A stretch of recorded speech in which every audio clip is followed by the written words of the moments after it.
Namaste everyone. This is Ritu Rathore and you're all watching Ritu Uncut.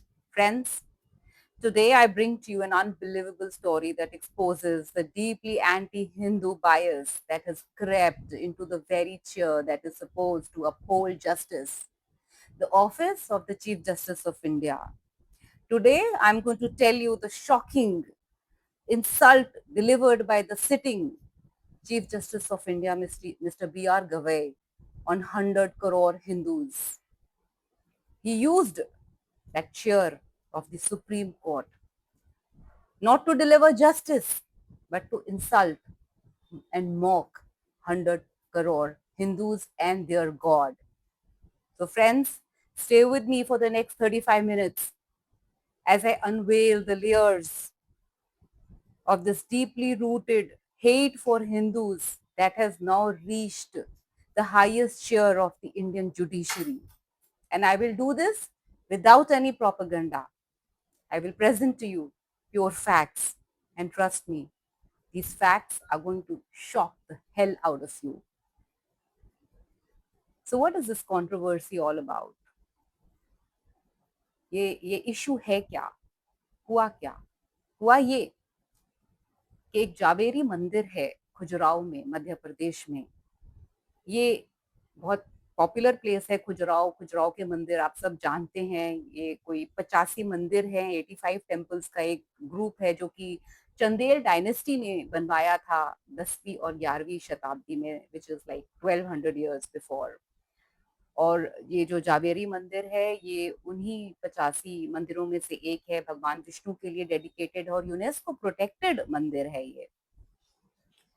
इस मंदिर के गर्भगृह के अंदर एक 7 फुट का भव्य भगवान विष्णु का आइडल है, उनकी मूर्ति वहां पे रखी हुई है, बहुत भव्य है। लेकिन हुआ क्या, over the centuries during the wave of Islamic invasions, our sacred idol was beheaded and it was desecrated. Today, it what remains is a mutilated image, एक टूटी हुई प्रतिमा जो कि हमें याद दिलाती है, जो कि एक सिंबल है उस ट्रॉमा का जो हिंदू धर्म ने सहन किया लास्ट 1200 साल से।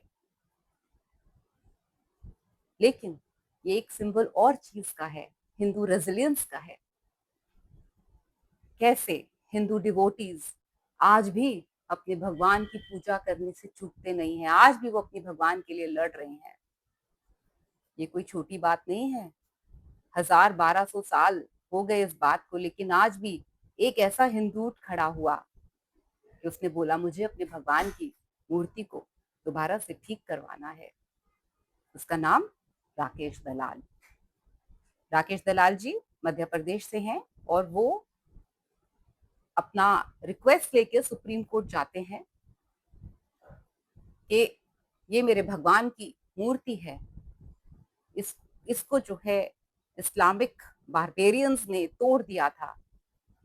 मैं चाहता हूं कि इसको दोबारा से ठीक करके इसकी जो भव्यता है उसको दोबारा रिस्टोर किया जाए। वो ये गुहार लेके सुप्रीम कोर्ट जाता है। Please do not friends here that Rakesh Dalal did not go to the Supreme Court asking for any rights. He did not go there asking for any political power. He did not go there asking for any money.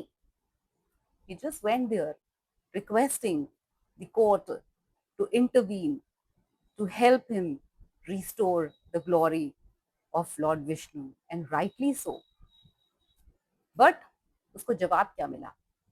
Supreme court से उसको जवाब क्या मिला, मैं आपको पढ़ के सुनाती हूँ। और ये जवाब उनको कहां से मिला? From none other than the chief justice of India mister B.R. Gavai, who is a declared new Buddhist Ambedkarite. Is a non Hindu, वो हिंदू नहीं है, वो अम्बेडकराइट है, वो न्यू बुद्धिज्म फॉलो करते हैं। तो उन्होंने उनको जवाब दिया जब वो अपनी प्रार्थना लेके उन्होंने PI फाइल करी।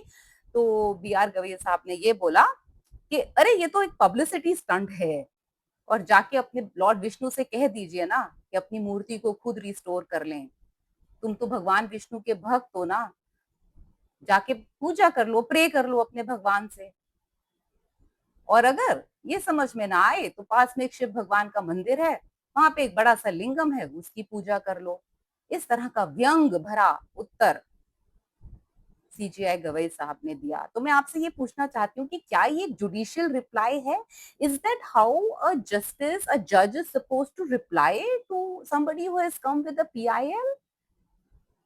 आप आपका उत्तर जो है वो क्या है? वो सरकाजम से भरा हुआ है, वो मॉक से भरा हुआ है, वो कंटेम्प्ट से भरा हुआ है,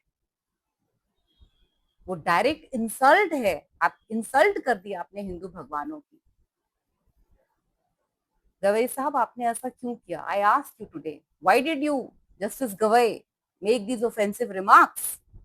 All you could have done is ask the petitioner, you could have asked Rakesh Dalal to reach out to ASI or to the Ministry of Culture. आप उन्हें बोल देते कि आप एएसआई के पास जाइए, आप मिनिस्ट्री ऑफ कल्चर के पास जाइए, ये उनकी जुरिस्डिक्शन है, मैं इसमें कुछ नहीं कर सकता हूँ। आप उसको एक कितना सा भला सा उत्तर दे देते, लेकिन नहीं, आपने वो नहीं किया। आपने अपनी चेयर का इस्तेमाल किया उसको मॉक करने के लिए, उसको ह्यूमिलिएट करने के लिए। और अब मैं यहाँ पर एक चीज और बोलना चाहूंगी और आपसे पूछना चाहूंगी कि आप क्यों नहीं एएसआई को डायरेक्शन दे सके? जब वो पीआई लेकर आपके पास आया तो आप इंटरवीन कर सकते थे, आप बिल्कुल कर सकते थे। अभी पिछले महीने ही सुप्रीम कोर्ट ने ऐसे ही एक मुस्लिम पिटीशन के ऊपर इंटरवीन की और एएसआई को डायरेक्शन दिया कि ये जो दो इस्लामिक दरगाहें हैं, आप दिल्ली में उसको एएसआई रिस्टोर करे। तो जब आप इस मुस्लिम्स के लिए, उनकी दरगाह के लिए इसको आप इंटरवीन कर सकते हैं, तो आप भगवान विष्णु की मूर्ति को ठीक करने के लिए एएसआई को क्यों नहीं डायरेक्शन दे सकते थे? किसने रोका था आपको? ये कौन से दोहरे मापदंड हैं?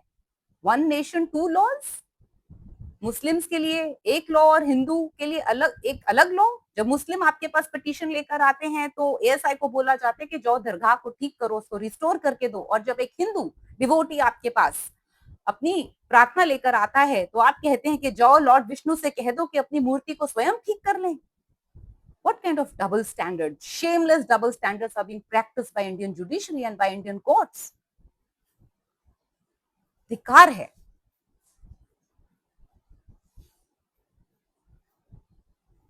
किसने अधिकार दिया आपको?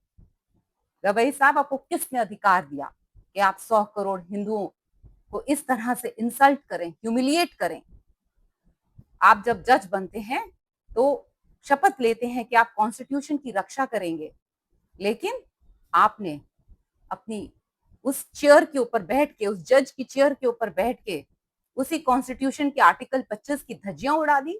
वो आर्टिकल 25 जो कि हर एक इंडियन सिटीजन को अधिकार देता है कि वो अपने भगवान की पूजा कर सके अपने तरीके से। तो क्या राकेश दलाल या 100 करोड़ हिंदुओं का पास ये अधिकार नहीं है कि उनके साथ जो एक हिस्टोरिकल रॉन्ग हुआ था, वो जो भगवान विष्णु जिसकी कभी एक भव्य, किसी समय भव्य पूजा हुआ करती थी, वो उसको दोबारा से मांगे कि हम अपने भगवान की दोबारा से पूजा करना चाहते हैं? कि क्या ये एक हिंदुओं का अधिकार नहीं है?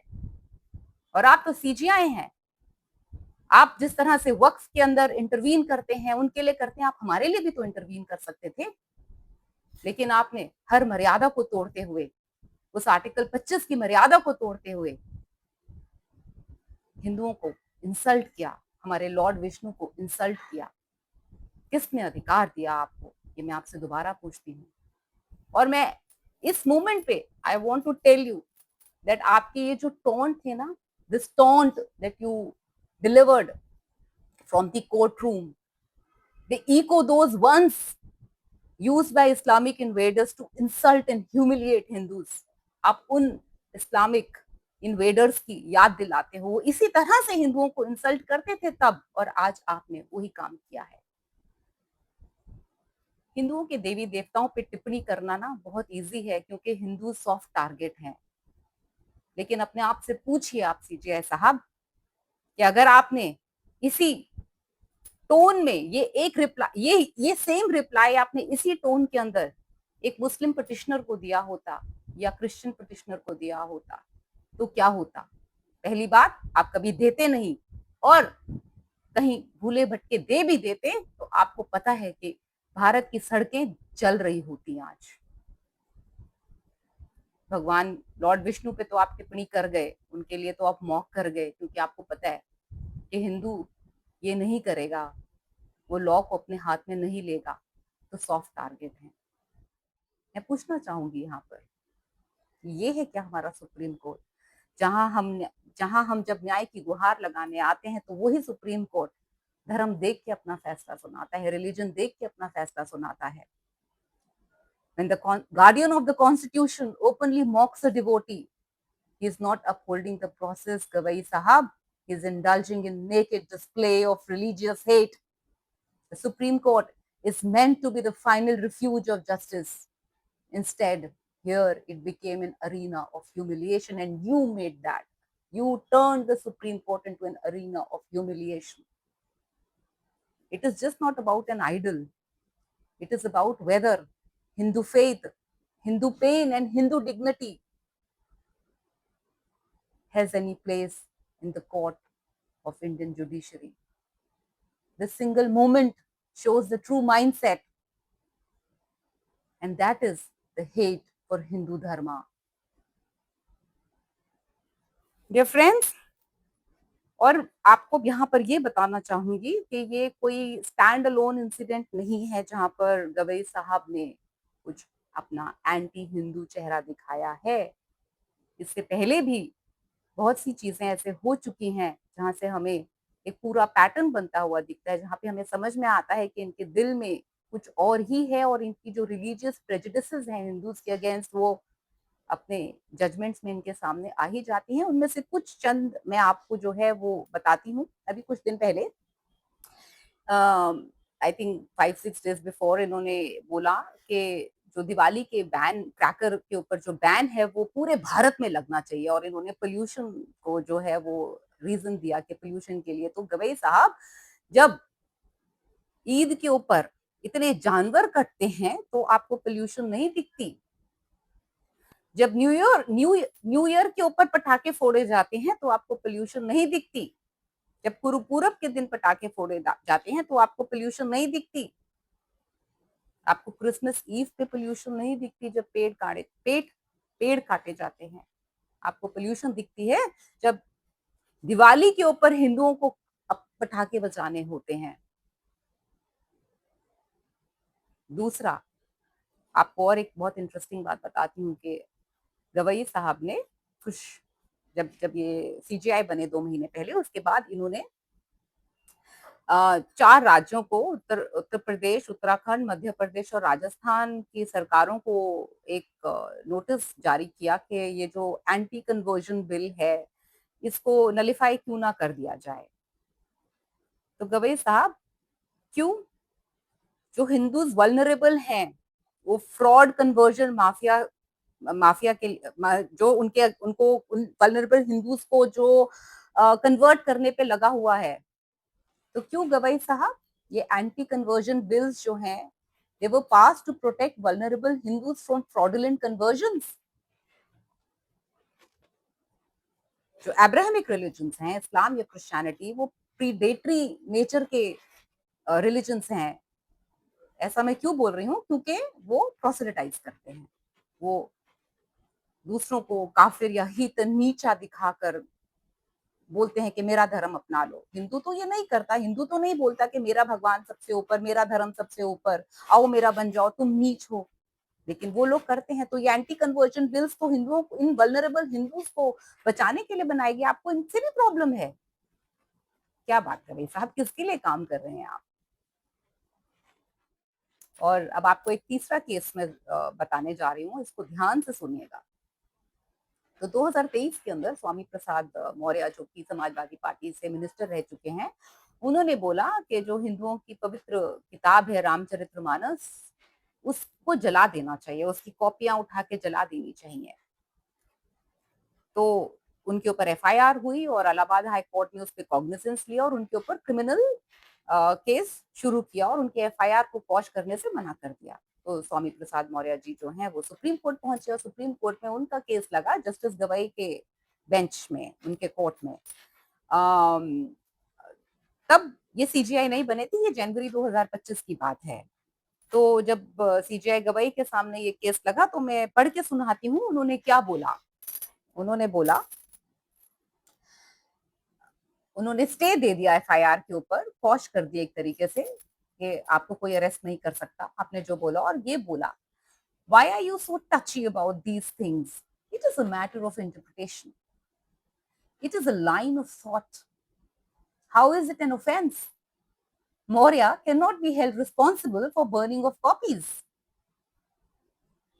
So, आप देखिए यहां पर दोहरे मापदंड देखिए आप कि स्वामी प्रसाद मौर्य रामचरितमानस को जलाने की बात कहता है और जस्टिस गवई कहते हैं कि ये तो एक लाइन ऑफ थॉट है। दोबारा से पूछूंगी, जस्टिस गवई साहब, क्या ऐसा दूसरे धर्मों की किताब को जलाने के लिए अगर आवाज दी जाए तो भी क्या आप उसको लाइन ऑफ थॉट बोलेंगे? आप नहीं बोलेंगे, पर क्योंकि हिंदू सॉफ्ट टारगेट हैं आप सबके लिए, आपके सबके मन के अंदर हिंदुओं के लिए जो द्वेष है वो बाहर आ ही जाता है, इसलिए आपने बोल दिया कि लाइन ऑफ थॉट है। पैटर्न तो बिल्कुल साफ दिख रहा है यहाँ पर कि एनीथिंग हिंदू को मॉक कर दो, डिसमिस कर दो, रिस्ट्रिक्ट कर दो, और कुछ भी जो क्रिश्चियन है, वो मुस्लिम है या माइनॉरिटी रिलीजन से रिलेटेड है, उसको सेफगार्ड करो। हिंदुओं की रामचरितमानस को जला दो, it is a thought of line. लेकिन अगर क्रिश्चियंस की बाइबल को, मुस्लिम्स की कुरान को जलाने की बात हो जाएगी तो नो, हाउ डेयर यू। हमें याद है नुपुर शर्मा के केस में क्या कुछ नहीं सुप्रीम कोर्ट ने उसको बोला था, जबकि वो लड़की अपने धर्म के लिए, अपने भगवान के लिए खड़ी हुई थी उस टाइम। इस तरह के बायस जो हैं वो ये हमारी जुडिशरी है, ये हमारा सुप्रीम कोर्ट है। अब बड़ा सवाल यहाँ पर ये आता है, और ये बहुत इंपॉर्टेंट है कि हम इस सवाल को समझें। अब बड़ा सवाल यहाँ पर ये आता है कि सीजीआई गवई ने ऐसा बोल क्यों दिया? उनके हृदय में इतनी नफरत आई कहां से? कैसे वो अपनी सब मर्यादा तोड़ के हिंदुओं के ऊपर इतना गंदा व्यंग कर गए? क्यों सीजीआई गवई ने हिंदू हेट को आज कोर्ट की चार दीवारों से ऑफिशियल कर दिया? कहां से मिली उनको ये हिम्मत? जब तक हम इस पूरे इशू का रूट कॉज एनालिसिस नहीं करेंगे, तब तक हम इस मुद्दे को जड़ से उखाड़ नहीं फेंक पाएंगे। इसके लिए हमारे को कुछ कड़ियों को जोड़ना पड़ेगा, समझना पड़ेगा कि कहां से आ रहा है, कौन है इसके पीछे, क्यों हमेशा हिंदू को ही टारगेट किया जाता है। और अब से नहीं, अब तो ये बात जो कोर्ट तक पहुंच गई वो अलग बात, लेकिन हम 75 साल से, जब से हम आजाद हुए हैं, इनफैक्ट जब से अंग्रेज इस देश में आए हैं, तब से हम देख रहे हैं किस तरह से एक टारगेटेड अटैक हिंदूज के ऊपर होता आया है। अब तो उसको सुप्रीम कोर्ट ने भी इंस्टीट्यूशनलाइज कर दिया एक तरीके से, और हमको ये बात समझना बहुत जरूरी है कि क्यों ऐसा हुआ, और उसके लिए हमारे को ये जानना होगा कि जस्टिस गवई है कौन। क्योंकि जब तक हम उनका चरित्र नहीं समझेंगे, उनका बैकग्राउंड नहीं समझेंगे, हम इसकी जड़ तक नहीं जा पाएंगे। तो आइए अब मैं आपको बताती हूँ जस्टिस बी आर गवई के बारे में कि वो सीजीआई बने कैसे। तो सीजीआई गवई जो थे डिविजनल जज थे मुंबई हाई कोर्ट में। 2019 में इनको एलिवेट किया गया एज अ सुप्रीम कोर्ट जज। मई 24 2019 में जो है इनको एलिवेट किया। और कैसे किया गया? मुंबई हाई कोर्ट के 3 सीनियर जजेस थे, जनरल कास्ट से बिलोंग करते थे, उनको बाईपास करके इनको एलिवेट किया गया और इनको सुप्रीम कोर्ट का जज बनाया गया। मतलब सीनियोरिटी में 3 जज इनके बहुत ऊपर लगे हुए थे, लेकिन उनको नहीं एलिवेट किया गया, इनको कर दिया गया। ऐसा क्यों हुआ? उसके पीछे भी एक रीजन है, क्योंकि जब से मोदी सरकार आई है वो तब से कोर्ट को जो कलीजियम, जो सुप्रीम कोर्ट का कोलिजियम है, उसको बार बार ये निर्देश दे रही थी कि आप जो है एससी, एसटी, ओबीसी और माइनॉरिटी जजेस की संख्या को इंक्रीज करिए, इनको प्रेफरेंस दीजिए। तो शायद उसी प्रेशर के अंडर आकर जो है कोलिजियम ने 3 मेरिट से भरे हुए जजेस जो थे उनको नहीं जज बनाया, लेकिन गवई साहब को सुप्रीम कोर्ट का जज बना दिया। तो ये बात बहुत क्लियर है, क्योंकि ये आप जाके गूगल पे सर्च भी कर सकते हैं, पूरी न्यूज अवेलेबल है कि मोदी सरकार के ऐसे ऑर्डर्स कलीजियम को जाते रहे हैं, और अभी रिसेंटली भी उन्होंने दोबारा से ये जो है वो आदेश दिया है कि आप जो है ज्यादा माइनॉरिटी, एससी, एसटी, ओबीसी जजेस को बनाइए। तो जो ये भारत सरकार ने जो ये प्रमाइस लिया था कि इनकी रिजर्वेशन, इनको प्रेफरेंस क्यों मिलनी चाहिए, उसका रीजन ये था, सोशल जस्टिस उसका रीजन है। तो सोशल जस्टिस बेसिकली कि इन कम्युनिटीज के साथ जो है वो कुछ हिस्टोरिकल रॉन्ग हुआ है, तो उसको भरने के लिए जो है इनको प्रेफरेंस आप दीजिए, इनको सामने लाने के लिए। वो बात अलग है कि ये जो सोशल जस्टिस का पूरा फ्रेमवर्क लिखा गया है, ये जो ब्रिटिशर्स ने फेक एट्रोसिटी लिटरेचर लिखा था, ये उसका प्रेमाइस वो है। और ये बड़े दुख की बात है कि भारत सरकार उसी को जो है यूज कर रही है सोशल जस्टिस और रिजर्वेशन को जस्टिफाई करने के लिए। ये अलग टॉपिक है, इस पे मैं दोबारा से चर्चा करूंगी, लेकिन मैंने छोटा सा एक बिंदु था आपको, मैंने समझा कि मैं बता दूं आपको इसके बारे के इस बारे में। तो ये बात ये क्लियर करती है कि जो हमारे सीजीआई साहब हैं, करंट सीजीआई साहब जस्टिस गवई, उनको जो ये प्रमोशन मिला और जो वो चीफ जस्टिस बने हैं, वो मेरिट नहीं है उनका। जो he is not the CGI because of his merit, he is here because of reservation कह लीजिए आप इसको, या जो सोशल जस्टिस का कॉन्सेप्ट है उनको प्रेफरेंस देने के लिए वो इसलिए सीजीआई बने हैं। और इसको, इस बात को आप थोड़ा ध्यान रखिएगा, क्योंकि हम फर्दर एक्सप्लेन करेंगे क्या ये जस्टिफाई, जो जो इनको ऑप्रेस कम्युनिटी का टैग देकर जो है इनको आगे लाया गया, क्या ये उचित है या नहीं है, इसको भी हम आगे डिस्कस करेंगे। लेकिन ये बात याद रखिएगा कि इनकी एलिवेशन जो है वो कास्ट फेवरेटिज्म है, मेरिट नहीं। तो अब मैं आपको बताती हूँ कि बी आर गवई साहब हैं कौन, इनका कौन सी फैमिली से आते हैं और इनकी हिस्ट्री क्या है। तो he was born into a Dalit family. He is a Ambedkarite, a neo-Buddhist. His father is Ramakrishna Gavai, Suryabhan Gavai, जिनको पॉपुलरली दादा साहब बोला जाता था। आपको मैं बताना चाहूंगी यहाँ पर, इसको ध्यान से सुनिएगा, कि जो इनके पिता साहब थे वो 50 साल तक टॉप पोस्ट पे रहे, मेंबर पार्लियामेंट रहे कांग्रेस की तरफ से, 3 टाइम गवर्नर रहे, और सबसे बड़ी बात, ये अम्बेडकर, मिस्टर अम्बेडकर के राइट हैंड मैन थे। और जब उन्होंने नागपुर के अंदर दीक्षा ली थी तो वो उनके साथ खड़े थे उस दीक्षा के अंदर। So basically justice CGI Gavai comes from a very privilege family, ये बहुत प्रिविलेज फैमिली से आते हैं, धुआंधार फैमिली है इनकी पॉलिटिकल। मुझे तो ये भी बताया गया कि जो इनके दादा और परदादा थे वो लैंडलॉर्ड्स थे। तो जो ये प्रेमाइस देकर इनको प्रमोशन मिली कि ये ओप्रेस्ड कम्युनिटी से आते हैं, ओप्रेस्ड फैमिली से आते हैं, क्या ये आपको सही लगती है? यहाँ पर जिनके पिता 50 साल से टॉप पोस्ट पे रहे हो, गवर्नर रहे हो, वो कैसे ओप्रेस्ड हो सकता है? आप मुझे बताइए, जिनके दादा जो है वो लैंडलॉर्ड रहे हो, वो कैसे ओप्रेस्ड हो सकता है? इतनी पॉलिटिकली पावरफुल फैमिली में ग्रो किए हैं रवई साहब, उनको एक पूरा अम्बेडकर का जो पॉलिटिकल नेटवर्क था उसका पूरा फायदा मिला। तो ये जो सोशल जस्टिस का कॉन्सेप्ट है, ये कौन से एंगल से चल रहा है, कहाँ चल रहा है, कुछ समझ में नहीं आया। उनकी तो जो स्ट्रगल है from top bottom to top बहुत इजी रही है। अगर आप और नॉर्मल हिंदूज, जो जनरल कास्ट हिंदूज हैं, उनकी लाइफ देखेंगे तो आपको हजारों, सैकड़ों, लाखों ऐसे हिंदू मिलेंगे। In fact most general caste Hindus आप देखेंगे उनकी बहुत स्ट्रगलफुल लाइफ रहती है। मैंने इसके बारे में ट्विटर पे बहुत लिखा था, अपनी ही लाइफ की एग्जांपल दी थी, अपने पिताजी, अपने उन सबकी दी थी कि कितने स्ट्रगल करके हम लोग जो है, हमने अपने लिए एक छोटी सी लाइफ बनाई है, हार्डवर्क करके, कोई विक्टिमहुड प्ले करके नहीं। तो जब आप एक न्यायाधीश बन रहे हो, विक्टिमहुड के नैरेटिव के ऊपर बन रहे हो, जो कि एक फॉल्स प्रतीत है, क्योंकि आप तो बहुत पावरफुल फैमिली से आ रहे हो, तो क्या ये उचित है? और आपको बहुत इंटरेस्टिंग बात बताती हूँ कि जब ये बने, जब ये सीजीआई बने, तो इन्होंने सबसे पहला काम करा क्या? मैं आपको, ये बहुत इंटरेस्टिंग है, आप ध्यान से सुनिएगा।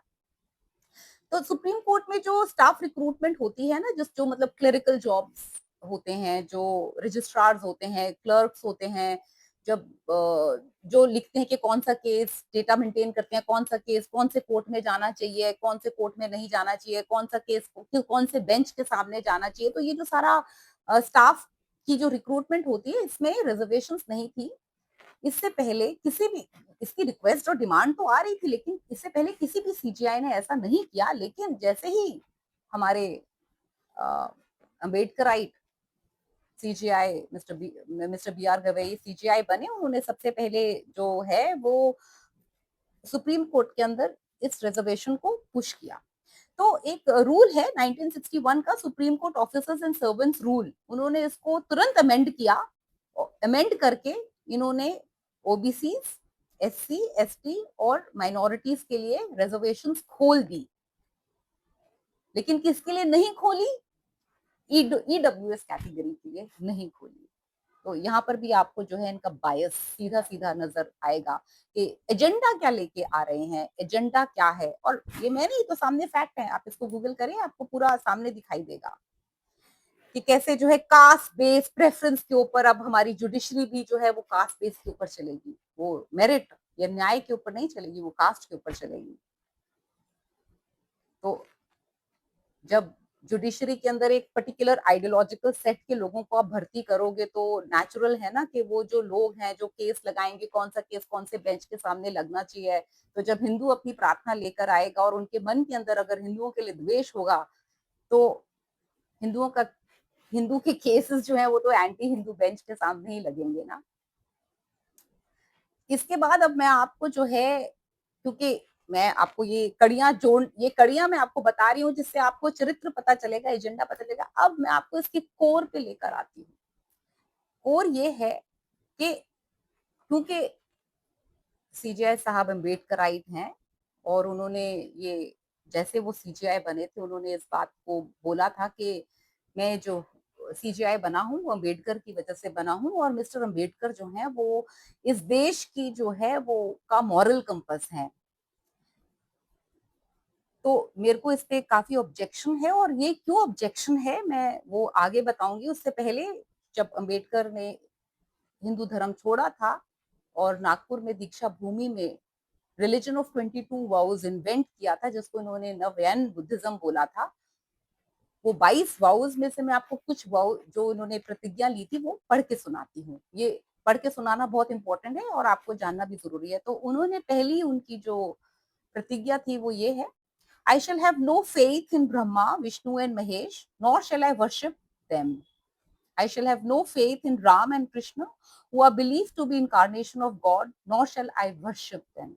I shall have no faith in Gauri, Ganesh and other gods and goddesses of Hindus, nor shall I worship them. I do not believe in incarnation of God. I shall not perform Shraddh, nor shall I give Pinddan. I do not and shall not believe that Lord Buddha was the incarnation of Vishnu.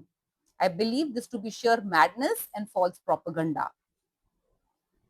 I shall not allow any ceremonies to be performed by Brahmins. और इस वाली प्रतिज्ञा को बहुत ध्यान से सुनिएगा। I renounce Hinduism, which is harmful for humanity and impedes the advancement and development of humanity because it is based on inequality, and adopt Buddhism as my religion. ये जो 22 प्रतिज्ञाएं हैं, ये आज के टर्म अगर हम बोले तो ये हेट है, दिस इज रिलीजियस हेट। अगर आज किसी हिंदू को इस तरह से किसी रिलीजन के बारे में बोलना हो तो उसको टैग दिया जाएगा कि ये तो हेट मॉन्गरिंग कर रहे हैं। तो ये जो 22 वाउस का रिलीजन है, ये हिंदुओं के से नफरत के ऊपर बना हुआ एक 22 वाउस है, जिसको हमारे सीजीआई साहब फॉलो करते हैं। तो क्या यही इनकी प्रेजुडिसेस हमको देखने को मिल रही हैं? जो ये 22 प्रतिज्ञा लेकर वो सीजीआई की कुर्सी पे बैठे हैं, क्या यही मैनिफेस्ट कर गई उनके डिसीजन में? जोड़ लीजिए आप सारी कड़ियों को, किस तरह से एक एंटी हिंदू इकोसिस्टम को तैयार किया जाता है। और गवई साहब, डॉक्टर अंबेडकर आपके आइकॉन होंगे, मुझे कोई एतराज नहीं उससे, किसी को भी कोई एतराज नहीं। आपको जिसको अपना आइकॉन बनाना है बनाइए, लेकिन कृपया करके जो इंसान हिंदुइज्म को एंटी ह्यूमैनिटी बोलता हो उसको हमारे ऊपर थोपने की आवश्यकता नहीं है. Don't push him down our throats. He is not our icon. He could be your icon, not our icon. Thank you very much, Dr. Gavai, Mr. Gavai. So friends, शायद अब आपको और अच्छे से समझ आ गया होगा कि कैसे जो हमारी मानसिक सोच है वो मैनिफेस्ट करती है. तो जैसी सोच सीजीआई साहब की है वो उनके कोर्ट में मैनिफेस्ट कर गई. हालांकि नहीं करनी चाहिए थी, लेकिन जब आपके हृदय में इतना द्वेष भरा हो तो आएगा ही कहीं ना कहीं. जैसे कि मैंने अपने कुछ इंट्रोडक्टरी वीडियोस में कहा था कि आप जो पढ़ते हैं आप वो बनते हैं, आप जो खाते हैं वो नहीं बनते हैं. तो जो इन्होंने पढ़ा है इनकी प्रोग्रामिंग वैसी ही हुई है और वही मैनिफेस्ट कर गया. अब बात ये आती है कि हमने गवई साहब को तो इस बात के लिए खींचा और राइटली सो. इनको ये आउटरीच हमारा बनता था करना. आइडियली अगर कोई और होता तो इनसे इनका रिजाइन मांगा जाता. हमने भी मांगा, पर हमें पता है यहाँ हिंदुओं की आवाज को कोई सुनने वाला है नहीं. क्या आपने देखा कोई भी किसी भी बीजेपी ने या कांग्रेस पार्टी के किसी भी नेता ने कंडेम किया हो इनकी स्टेटमेंट को? Not one voice. बीजेपी को तो हम सब लोगों ने वोट दिया ना. वो लोग तो अपने आप को हिंदुत्व पार्टी बोलते हैं ना. तो कैसे फिर वो लॉर्ड विष्णु के ये इतनी ऐसी बात जो बोली गई उसको सुन लिया और कोई प्रतिक्रिया भी नहीं दी. No response to this. Shocking. BJP IT cell के कुछ हैंडल्स को मैं देख रही थी. वो हिंदू गुरुज हमारे जो शंकराचार्य उनसे जवाबदेही मांग रहे थे कि आप कुछ क्यों नहीं बोल रहे. मैं ये पूछना चाहूंगी कि हमने आपके लीडर्स को वोट दिया, आप उनसे क्यों नहीं पूछते कि आप इस पे कुछ अपनी रिएक्शन क्यों नहीं दे रहे, कुछ टिप्पणी क्यों नहीं दे रहे. इसलिए बात यहाँ समाप्त नहीं होती है. इस केस के कुछ और भी तथ्य हैं जो मैं आपके सामने रखूंगी और वो भी बहुत शॉकिंग फैक्ट्स हैं. सुनिए. राकेश दलाल जी सुप्रीम कोर्ट गए क्यों? आपके मन में भी ये प्रश्न आ सकता है, मेरे मन में भी ये प्रश्न आया कि ये सुप्रीम कोर्ट क्यों चले गए. तो जब मैंने इसकी पूरी हिस्ट्री खगाल कर देखी और देखा, अरे भैया ये तो 2019 से लगे हुए हैं इसके पीछे. उन्होंने एएसआई को चिट्ठी लिखी, पत्र लिखा. तो एएसआई ने बोल दिया कि हमारे रूल्स हमारे को अलाउ नहीं करेंगे इसको करने के लिए. फिर उन्होंने होम मिनिस्टर को, अमित शाह जी को 3-4 बारी जो है अप्रोच करने की कोशिश करी इसी इशू को लेकर. उनको कोई रिस्पॉन्स नहीं मिला. फिर वो जंतर मंतर पे बैठ के प्रोटेस्ट करते रहे. उनको कोई रिस्पॉन्स नहीं मिला. फिर जाकर उन्होंने सुप्रीम कोर्ट के अंदर जो है वो पीआईएल फाइल करी.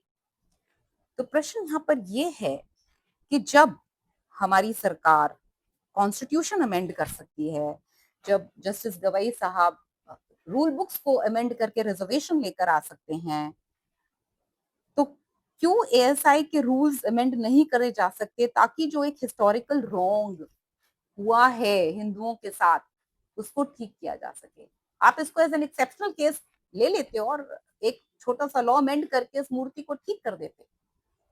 तो क्यों सरकार ने इसके ऊपर जो है blind I, they turned a blind eye to this issue. Why is ASI hiding behind the rule book? कोई रूल बुक सैक्रोसैंक्ट नहीं होती है. सबको चेंज किया जा सकता है, डिमांड के हिसाब से होता है. करने वाला इच्छा शक्ति चाहिए आपको. जब ट्रिपल तलाक लाना था तो आपके अंदर इच्छा शक्ति थी तो आप ऑर्डिनेंस ले आए. यहाँ पर भी कर देते. अगर हिंदू भावनाओं की आपको थोड़ी सी भी कदर होती तो करते.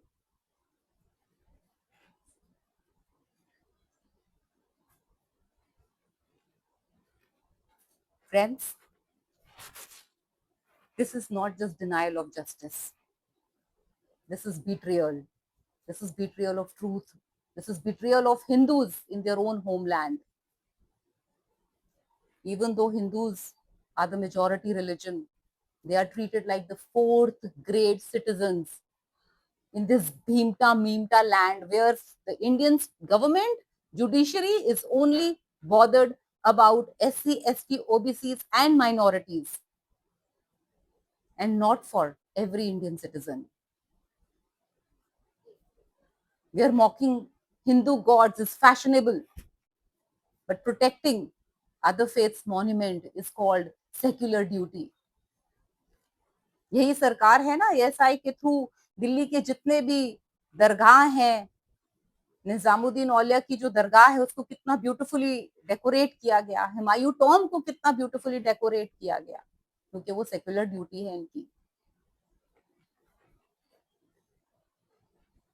अब मैं आपको और एक बहुत इंटरेस्टिंग केस चीज बताने वाली हूँ। जैसे मैंने आपसे कहा कि आपने कोई प्रतिक्रिया देखी, हम तो उम्मीद में बैठे रहे, मेरे को सब बोल रहे थे कि आप वीडियो क्यों नहीं बना रहे, उसके ऊपर वीडियो क्यों नहीं बना रहे, तो मैं वेट कर रही थी कि मैं देखूं 2-3 दिन हो गए क्या सरकार की तरफ से कोई इसके ऊपर रिएक्शन आता है, क्या बीजेपी पार्टी की तरफ से कोई रिएक्शन आता है, कांग्रेस पार्टी की तरफ से कोई रिएक्शन आता है इसके ऊपर। मैं देख रही थी कि कौन हिंदुओं के साथ खड़ा होता है इसके ऊपर।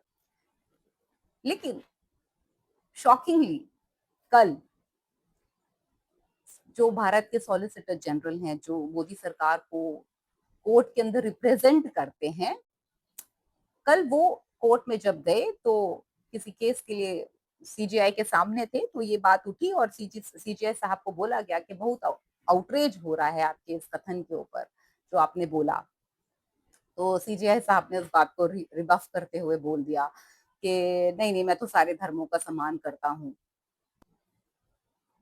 तो सॉलिसिटर जनरल साहब जो हैं हमारे तुषार जी, उनको टिप्पणी करनी चाहिए था, उनको उनको बताना चाहिए था सीजीआई साहब को कि आप थोड़ा सा अपनी भाषा के ऊपर नियंत्रण रखें। हाँ, तो वो कह सकते थे, पर उन्होंने ये नहीं बोला।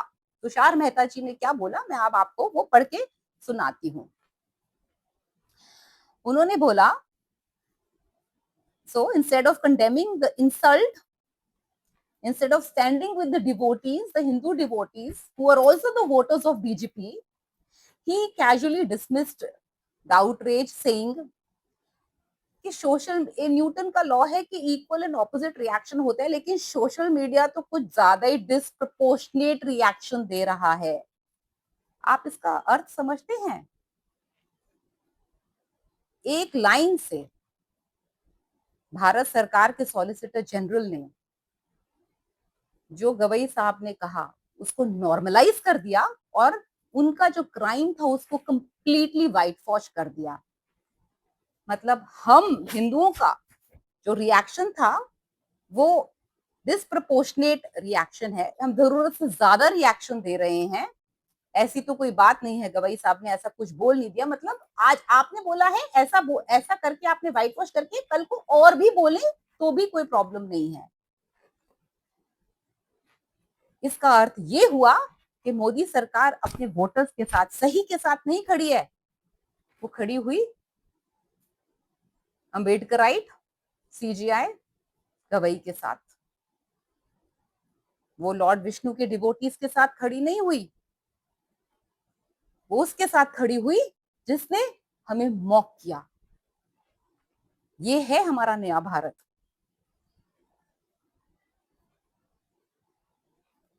तुषार जी, डिस्प्रपोर्शनेट रिएक्शन आप जानते हैं क्या होता है? डिस्प्रपोर्शनेट रिएक्शन को अगर टेस्ट करना है तो एक बारी जस्टिस गवई को बोल दीजिए कि इसी तरह का एक रिएक्शन या बयान जो है वो इस्लाम के अगेंस्ट दे दें। फिर जब वो सड़कों पे सर तन से जुदा की भीड़ इकट्ठी होगी, हाथों में तलवार लहराती हुई उनके हाथों में, तो आपको समझ में आएगा कि डिस्प्रपोर्शनेट रिएक्शन होता क्या है। आप तो आप भी बोल लीजिए, आप भी हिंदुओं को मॉक कर लीजिए, आपके पास पावर है आज। लेकिन याद रखिएगा, ये पावर भी हमने दी है, और जिस दिन हिंदू जाग गया ना, ये पावर आपके हाथों से स्नैच कर लेगा। बड़े बड़े राजा महाराजा नहीं रहे, बड़ी बड़ी डायनेस्टीज नहीं रही, आप क्या हैं? तो अपनी पावर को धर्म की रक्षा के लिए यूज करिए, उसको मॉक करने के लिए यूज मत करिए। So friends, what we are witnessing is a very dangerous slide. आप देखिए किस तरह से सीजीआई ने भगवान विष्णु के आइडल को मॉक किया, एएसआई और मोदी सरकार ने किस तरह से ब्लाइंड आई टर्न कर दी एक हिंदू डिवोटी की प्रार्थना को, और किस तरह से सॉलिसिटर जनरल ने इसको एक डिस्प्रोपोर्शनेट आउटरीच कह के व्हाइट वॉश कर दिया। हिंदूज को कितने सिस्टमैटिकली ह्यूमिलिएट किया जा रहा है, किस तरह से सोशल जस्टिस के नाम पर अंबेडकर अंबेडकराइट फॉलोअर सीजीआई को जज को आप सीजीआई बना देते हैं, जिसके मन में और हृदय में हिंदू द्वेष है। And the government, instead of standing by its citizens, stands by the very person who mocked our faith, who mocked the faith of 100 crore Hindus. This is not justice. This is New India's reality. Hindus are fourth grade citizens in their own land.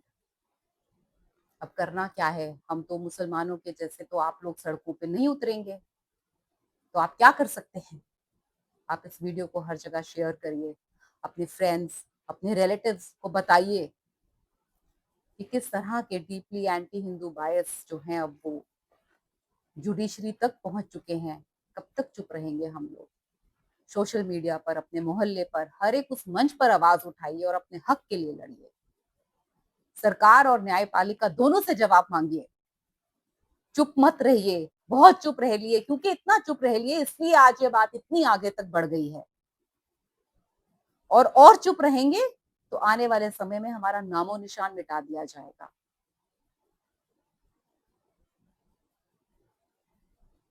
कब तक आप हिंदुओं के अपना अपमान सहन करेंगे? कब तक चुप रहेंगे? सोचिए।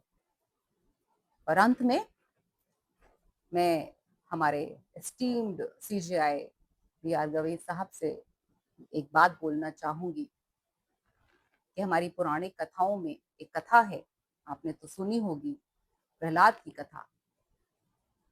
तो जब जब प्रहलाद जैसे भक्त होते रहेंगे, तब तक हमें ये भी पता है कि हिरण्याकश्यप भी होते रहेंगे।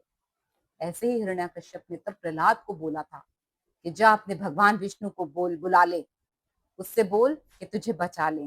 और उसके बाद हिरण्याकश्यप के साथ क्या हुआ था, ये आज भी इतिहास के पन्नों में लिखा गया है, इसको भूलिएगा नहीं। With this, I end the show. Thank you very much. Thank you very much, everyone, for listening me out. Please do share this video. Do subscribe to this video. Ask your friends to subscribe to my channel. And do post your comments on this video. आपको कैसा लगा ये content, आपको कैसे लगे मेरे facts, please इस पे अपना रिएक्शन मुझे जरूर दीजिए। इसके साथ मैं आपको एक बार फिर से नमस्ते बोलती हूँ। जय Shri Ram, good night, thank you very much.